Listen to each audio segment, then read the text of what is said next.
Yeah, I just wanted to say, you know, I'm on a pretty hectic schedule this year, and I've worked a lot, but I honestly, this is the first movie I've ever not wanted to leave, and that is the honest to God's truth. One, because I have my little crush on Sofia, which we all know about, and the other is because, in all seriousness, not that I'm serious or kidding, but you've just been a great crew to work with. Everybody's been so pleasant. Just a terrific cast. All the girls are great, all the guys and stuff. You guys have all been wonderful. So I really appreciate what you've done for me, and I really had a great time with all of you. And I think you're making a great film, and I think Sofia and Ed and all of you are going to be making a wonderful, wonderful film. And our great first-time director, I think, is going to be so big, and we hope that she comes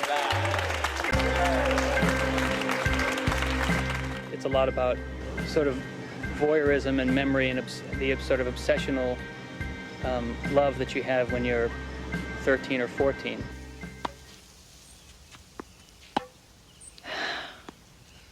I love her. When Diana Porter left on vacation in Switzerland, Dominic denounced God. And to prove the validity of his love, he jumped off the roof of his relative's house.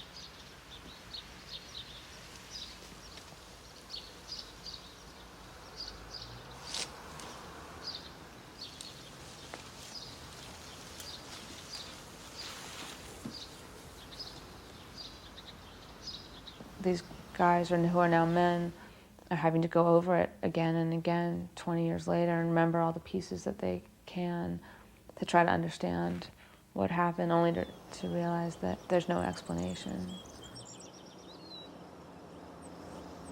Even then, as teenagers, we tried to put the pieces together. We still can't. Now, whenever we run into each other at business lunches or cocktail parties, we find ourselves in the corner going over the evidence one more time. All to understand those 5 girls, who after all these years we can't get out of our minds. Cecilia, the youngest, was 13. And Lux was 14. The cast is really terrific. I'm really happy with the cast. James Woods is doing a great job, and Kathleen Turner is, and the girls are, are fantastic. The book is not character-driven at all. The only character in it, in a sense, is the narrator, the collective narrator. A lot of the characters, Mr. Lisbon, Mrs. Lisbon, you get a fragmentary knowledge of what they're like in the book. So now that they're actually embodied by by these really terrific actors, they become sort of bigger characters than I've imagined in the book. I know she needed a mother who you would feel for, that you would feel her pain and her confusion and care for her as well, even though you cannot help but blame the woman. She could never not blame herself, let alone anyone outside the family. I feel sorriest for the mother. I know. You would always wonder if there was something you could have done. Well, I gotta go. See you later. All right, then. Bye-bye. Bye.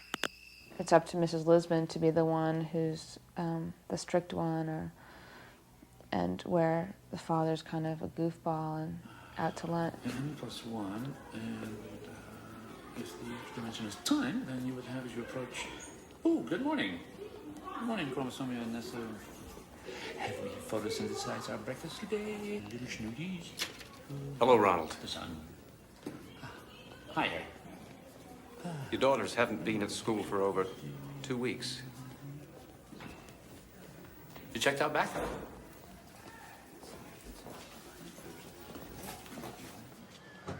That's Mr. Lisbon, and he's a math teacher, by the way, and wears funny glasses. I feel like Sofia had such a tender, sweet way with the young actors that she was working with. I think it shows on the screen. With all the kids, I felt like they really cared about it. They knew it was important to me, and we're all trying to make it happen. Yeah, like that. Oh yeah, that's golden triplet. Josh, who I'm working with, who plays Trip, he's the guy who, likes me, and at first I'm not giving him anything. I don't really pay attention to him, but I play this little game with him, and then I end up being with him for a little while. Hi.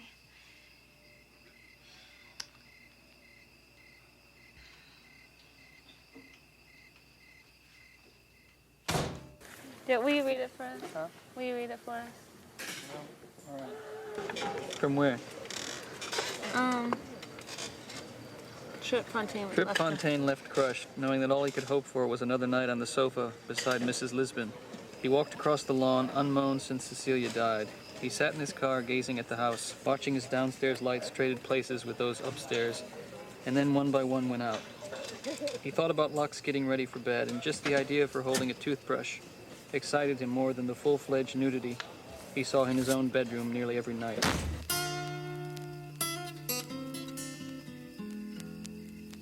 He laid his head back on the headrest and opened his mouth to ease the constriction in his chest, when suddenly the air inside the car churned.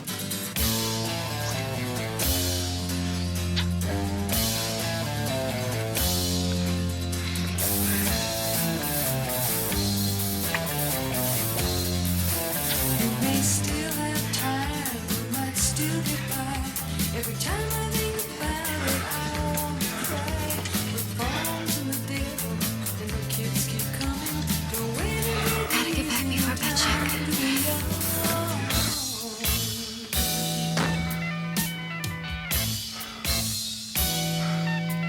But I tell myself that I'm doing alright.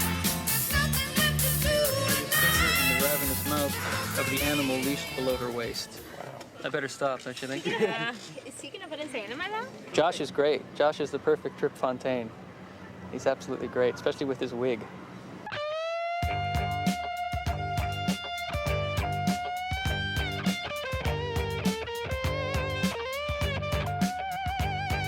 cold late nights so long ago when I was not so strong, you know. Pretty man came to me, never seen eyes so blue, you know.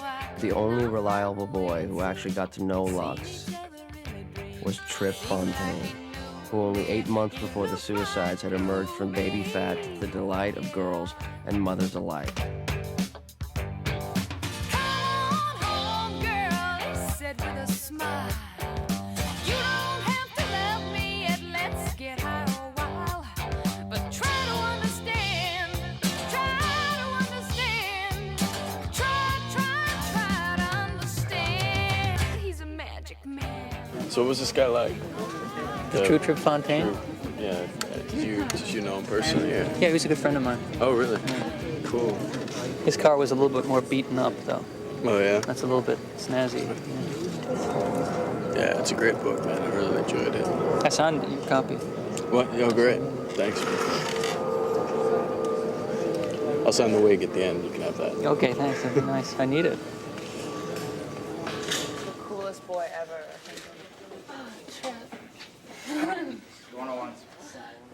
Cut. That was great. Keep it kind of subtle. Kind of really cool. Yeah. No, that was great. She's the most insightful director I've worked with so far. You know, she really understands where an actor comes from and how to get to a new place. You know, she doesn't think that we're going in the right direction. So, you know, working with her was great. She's got the touch. She knows what she wants and reminds you of pieces of the reality of the scene that escape me. And I'd like to pride myself that not a whole lot escapes me. And yet she leaves you alone to find your own rhythm. It's, you know, it's just all you want. I'm sitting here in the little chair talking to the extras and having the craft service and like my father and mother did so many years when I was making a film, and my daughter Sofia is in there directing her film. When I met Sofia, she was 5 years old. And now she's my boss. She's an incredibly down-to-earth person. I mean, I didn't know exactly what to expect from Sofia, but she seems to me to be completely unruined by her upbringing and by a sort of notoriety that's descended on her just by being born. How's that? Yeah, that's nice. I wasn't ever planning on making a directorial debut. It's not like I decided, oh, I want to be a director, so I want to find the right material. She seems to sort of have a hand in a lot of different areas, from, you know, fashion to music to art and to literature that she's drawn upon to make this movie, and I think that's one of her strengths. Ready? 1, 2, 3. She's been a visual person all her life, and this is sort of the culmination of her really acting on her visual abilities. I'm surprised that I feel as comfortable directing as I do. It just seems so familiar to me. I can't really imagine not doing this. She has a sort of centered, you know, that she doesn't get flustered, and she doesn't get angry, and she doesn't lose her cool at all, which is terrific in a director. Cut, good. You actually don't have to be this dictator. You can get a lot done just in a softer manner than that. And that's how she seems to be working. But she seems to keep it all together with a very, a very light touch. Action! Come on, let's go. Action, sweetheart. The other side of her that impressed me before I got here was the script, which she wrote. I was very taken by the script right off the bat. It's roughly 75, but because it's memory. The script was wonderful, and I thought if Sofia could write this, and if she can direct half as well as she writes, then we might really have a shot. And then she turned out to be not only half the director she is as a writer, but twice the director she is as a writer, which is saying a lot. I think it's important that a female writes the script because it's all about these 5 girls. Sophia has been more intrigued by the girl's story than perhaps the male narration. So she's going to bring out different colors. Action. Yummy, warm. Bucks. Hey.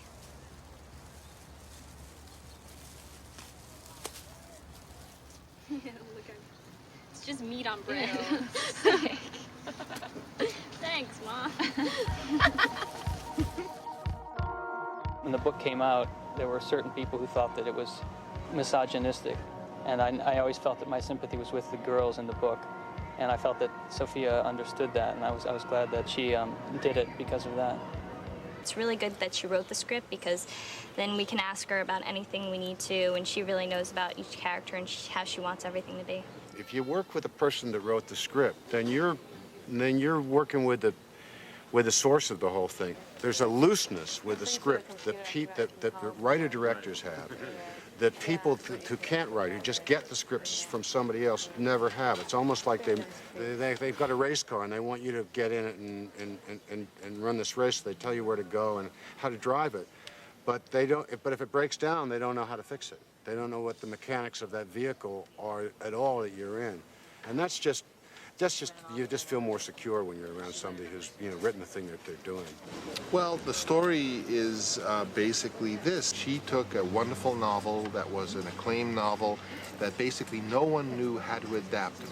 When she read the book, it impressed her so much that she said all she wanted to do was to get what the book had.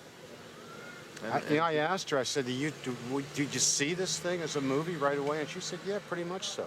It was just a beautiful book. It was the first novel by a contemporary author that I really felt was a classic. She fell in love with this book and, in fact, asked me if I would help to buy the rights of the book so she could write the screenplay, and I was unable to. It was an important book, a very well-reviewed book, and it was owned by important studios. And she, on her own, sat down and wrote the screenplay, and I said to her, Sophia, don't break your heart. Don't write a script because you're not going to be able to do anything with it because you don't own the book. And when, in fact, she finished the script, and I got a pile of scripts all the time, and I read it, and I said, gee, I have to say, this is one of the best scripts I've read in 10 years. And oddly enough, she took that script, and we found the people who owned the book, and they read it, and they agreed. You guys, for Joe and Hayden? I've always thought of the family as a circus family, with Francis out on the high wire doing his act, and the rest of us down below holding the ropes. And now it's Sophia's turn, and she's going out on the wire, and the rest of us have all gathered around her to be there for her and support her. How old are you, if you don't mind me? 27. You got a good guider. I got a good teacher. Good teacher. It's just great to have my dad as a mentor and producer, and because it's someone that whose opinion I respect. You know, a project, like anything, has its own life. And if you deny that life, then you're going to have something that's not alive. Yeah. And the whole object of art is to find life. It was really touching to me to see Frances mentoring Sophia and her mature enough to accepted. He doesn't really bother her or anything like that. He's just being supportive and he's proud. No, he's just here for a few days, so he's not gonna, be here the whole time. So I'm going. Goodbye. Okay, thanks for helping us. Goodbye. Congratulations. Good luck. Finish it. Bring home the bacon. My big brother's coming tomorrow to do the second unit. With my brother, we think so much alike. He knows exactly what I like, so if they have to go film stuff where I can't be there, I know he'll do it exactly how I envision because he knows me so well. That is so funny. I want to see this. That's so funny. Oh, that's great. Our family has done a lot of things together, so that this was an opportunity for them to really carry that into the professional world. How wide is your frame gonna be? I think it's just, well, it's on the same track going back this way, so it's this whole area. Okay. So this, we're going to miss the scene when the balloons are all falling and you're having the best time. It really should, We're having a great time. this is the happiest we've ever seen you. This really has to be like the high point of the whole movie. Let's have everyone just dance around and have a little pickup of him just going through the crowd. If everyone can just pick up the balloons and throw them around. And the stuff for the balloons coming down. It's nice to end the scene with just the balloons.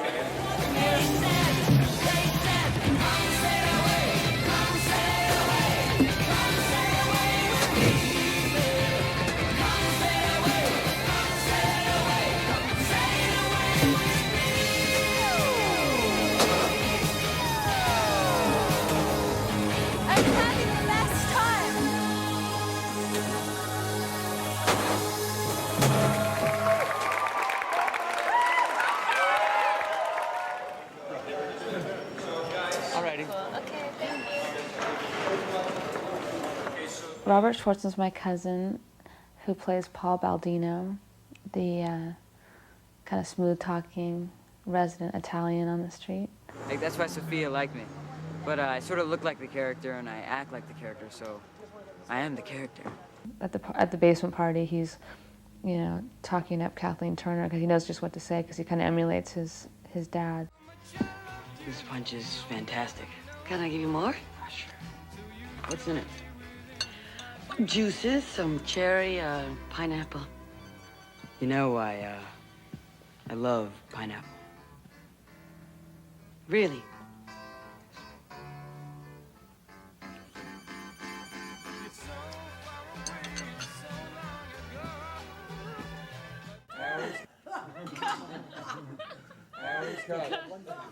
He's the man. He's son of Sammy the Shark. My other cousin, Chris Neal, was my partner and acting coach. He worked with all the actors. With some of the kids that had never acted before, he could take them aside and work on things specifically. Because there were a lot of kids out there. They're just all over the place, and they're not into it, so it just comes out really robotic and stiff. So. Yeah. We came up with rehearsals and things to work on the characters. I mean, it's nice. Just because you know each other so well. And Leslie, who's in the movie, I've known since she was like 4. She's like almost like a sister. Leslie, I've known her since she was like a little kid. We made a horror movie because she's my friend's little sister. So I have her as the dough monster covered in biscuits. Who cleaned her up? You threw her in the shower. I don't remember. Who cleaned her up? I think she started crying at one point. Hey, Doughboy, now that I got rid of them, want some biscuit? It's like one big family working together. So I feel really comfortable working with everyone. Well, we're one of those productions that's been very blessed in that we've had very few ongoing concerns financially or otherwise. The one issue that we are having and have encountered is the inclination to shoot more footage than what we have allotted for on any given day. We have a maximum of 5,000 feet a day. You've used it all up for the first 50% of your day, and you've got virtually nothing left. Half of our film for the whole day has been shot. We haven't been indulgent. We've just gone through and gotten all our stuff. She's doing it the right way. She's working off of what the actors are doing. So one of the things we're contending with is this beast called film stock, wanting to get it and wanting to have it, but shooting outside of our means for the budget. The 2 most challenging weeks, the day after tomorrow, are complete. Can you believe it? I'm fading.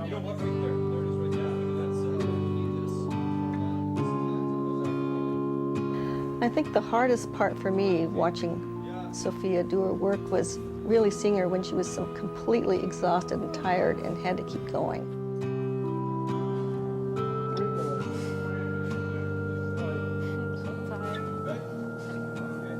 It was really painful for a mom to watch her go through that really strenuous, rigorous work that you have to do to make a film. I'm eating, Mom. I still think of her as a kid, and I just wanted to take her home and tell her she could go home now and go to bed and rest, but that's the nature of that work. You just have to keep pushing through, and you have to have your energy up for all the rest of the crew and the actors. There were just moments when she was dead, dog tired. It was very painful for me to see her have to just keep going.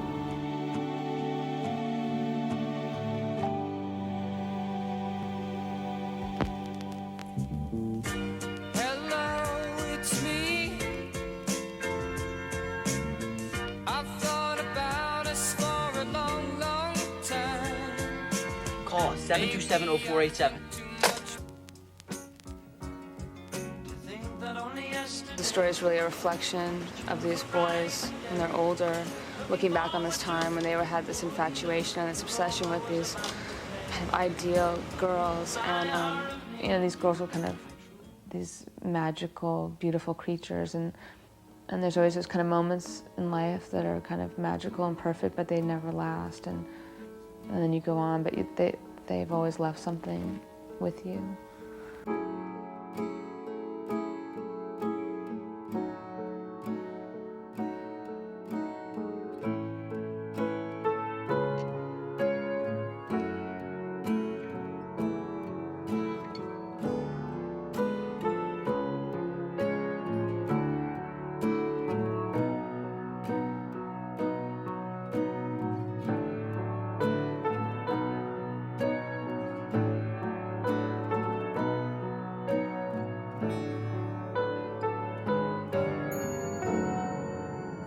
That's a wrap. Thank you very much. Thanks for helping me get everything I wanted. Yeah, you did it. If you hadn't called the interior, it would have been